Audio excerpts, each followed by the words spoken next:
Salutare tuturor! În acest video o să montăm o lentilă polarizată pe o cameră de bord din gama 70 mai, mai exact la modelul A800S, o cameră ce filmează la o rezoluție 4K. Aici avem lentila polarizată.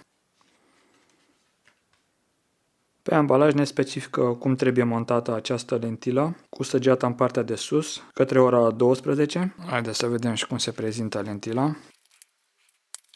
În pachet avem 4 șervețele, 2 umede și 2 uscate. Și lentila, care se prezintă cam așa.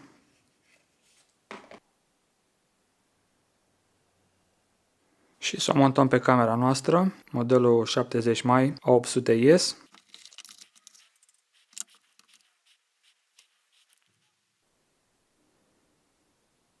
O să o montăm cu săgeata în partea de sus.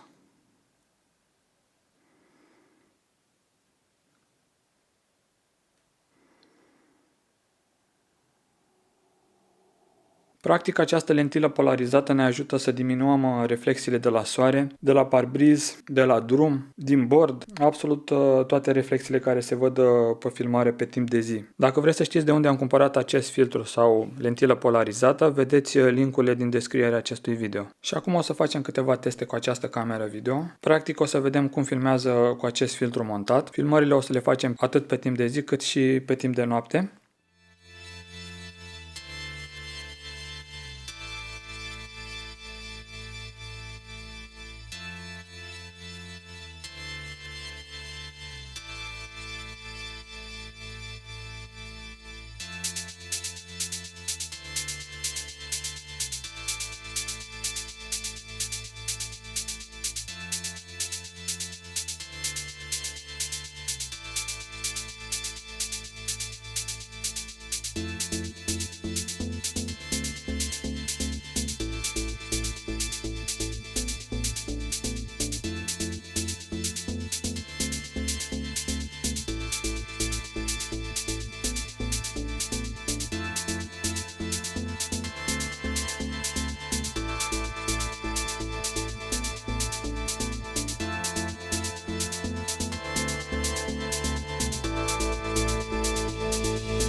Cam acesta a fost și videoul de astăzi. Dacă v-a plăcut, puteți să dați un like și să vă abonați la canal. Mulțumesc pentru vizionare!